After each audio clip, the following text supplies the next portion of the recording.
A Prefeitura de Cuiabá terá que desapropriar e reformar alguns casarões situados na região onde estão sendo realizadas as obras do projeto de revitalização da orla do Rio Cuiabá. Todo esse processo precisa ser feito dentro dos padrões definidos pelo Instituto do Patrimônio Histórico e Artístico Nacional, o IPHAN.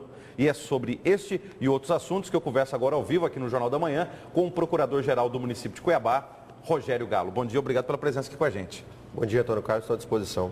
O que está levando a Prefeitura a tomar essa atitude de desapropriar 35 imóveis no bairro Porto, na capital? Essa desapropriação, é importante deixar registrado, ela está dentro do contexto do projeto Porto Cuiabá, né? Então, assim, nós desdobramos o projeto Porto Cuiabá, que é o projeto de reurbanização daquela região, que é o berço da cidade e estava abandonada já há algum tempo. A gente sabe que ali existem problemas hoje sociais, problemas relacionados a drogas, a prostituição, enfim, pessoas que se desencaminharam, né? E um alto grau de degradação social naquela região também. E é uma região muito importante, uma região histórica, e o prefeito Mauro Mendes apresentou esse projeto, Porto Cuiabá, à sociedade, e estamos executando ele em etapas, esse projeto de reurbanização do Porto. Começamos pela primeira etapa, que é a requalificação ali da orla do Porto propriamente. A sociedade já pode passar lá pela beira-rio e verificar que nós estamos ampliando ali o calçadão. Essa primeira etapa deve ficar pronta até o final do ano, em dezembro. E a segunda etapa, que nós iniciamos agora com esses decretos de desapropriação, sobre isso que nós estamos falando aqui, é a desapropriação de 35 casarões. São bens que estão tombados pelo patrimônio histórico estadual, né, pela Secretaria de Estado de Cultura, e já não cumprem esse papel de identidade, da memória histórica daquela região há muito tempo, né? Quem passa e frequenta o Porto pode se depara ali com uma situação degradante, até mesmo do ponto de vista do patrimônio histórico que está tombado. Nem as fachadas mais remontam aquilo que foi um dia aquela região do Porto, que a gente conhece apenas por fotos. Então, o que nós vamos fazer? Nós não temos como impor aos proprietários, a não ser pelo patrimônio histórico, o resgate disso. Mas a gente sabe que, às vezes, algumas famílias que são proprietárias não têm condições financeiras de fazer a restauração de acordo com aquilo que era aqueles bens, né? Aquele patrimônio, aqueles imóveis.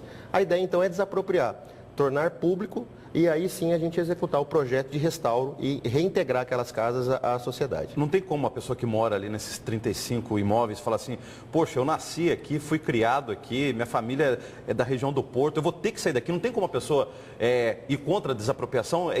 Tem força de lei de desapropriação? Sim, o decreto de desapropriação, ele tem força normativa, ele é impositivo, é obrigatório. Uma vez que encontrado a utilidade pública, e nós estamos identificando isso na necessidade de reurbanização daquele espaço, nós estamos decretando, então, o prefeito Mauro Mendes decretou de utilidade pública e não tem como se opor a isto, né? É óbvio que se uma ou outra família tiver condições e quiser, talvez, fazer a reforma por si e se adequar ao projeto, aí talvez possa haver uma possibilidade de revogação do decreto, isso aí pela própria prefeitura, e permitir que essa pessoa faça, então, a reforma e se adeque ao escopo do projeto. Muitos devem estar se perguntando, mas vai desapropriar para que aqueles casarões? Acho que essa é o interesse público que justificou a desapropriação. O interesse da prefeitura ao passo que você restaura aquele patrimônio histórico, reintegrá-los à sociedade. De que jeito?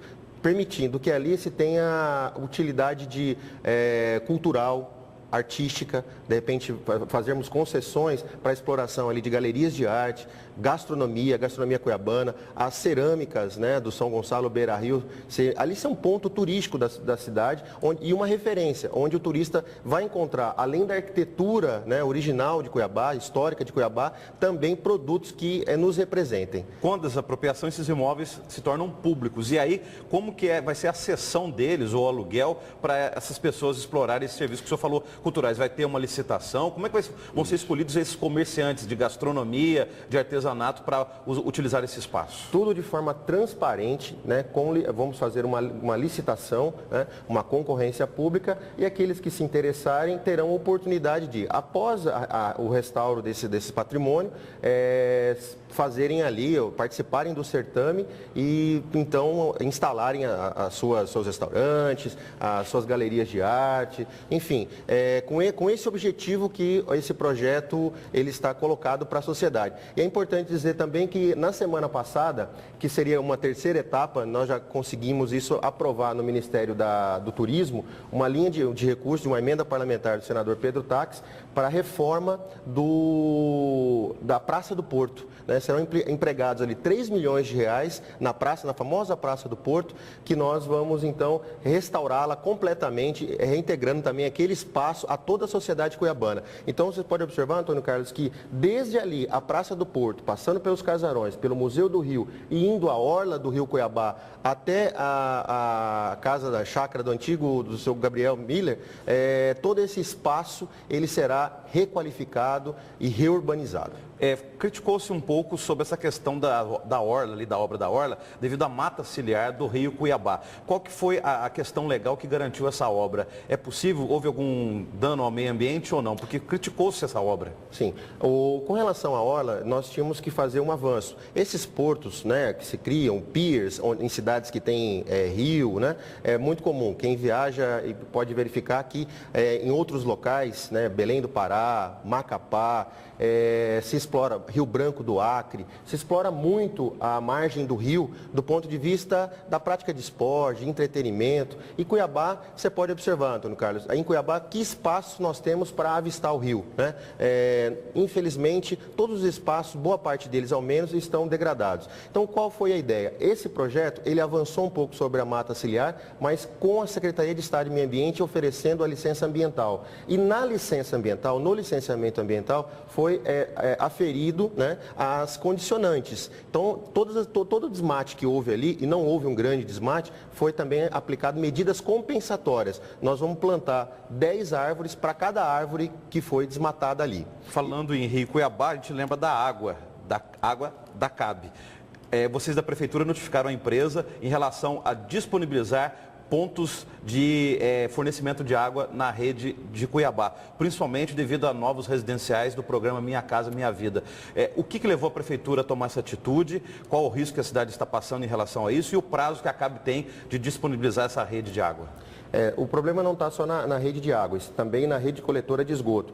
Esse é o grande desafio que a cidade atravessa hoje. O grande problema é novos empreendimentos. Nós temos um passivo muito grande na área de esgoto, nós temos 70% da cidade sem cobertura de esgoto e temos novos empreendimentos surgindo. Quer dizer, com grande passivo, os novos empreendimentos eles acabam surgindo em regiões onde não tem rede coletora de esgoto. E o impasse de quem é o custo para integrar esse novo empreendimento, sobretudo do Minha Casa Minha Vida, e integrá-lo a essas estações de tratamento de esgoto que às vezes estão muito distantes. Então, esse impasse tem gerado, a Caixa Econômica notificou a Prefeitura na semana passada, dizendo que se encontra em risco 6.500 casas. O prefeito Mauro Mendes deu uma determinação. Nós vamos encontrar uma solução, foi notificada a CAB e a própria AMAIS para que elas apresentem em 30 dias uma solução adequada para o caso, para que Cuiabá não perca essas casas.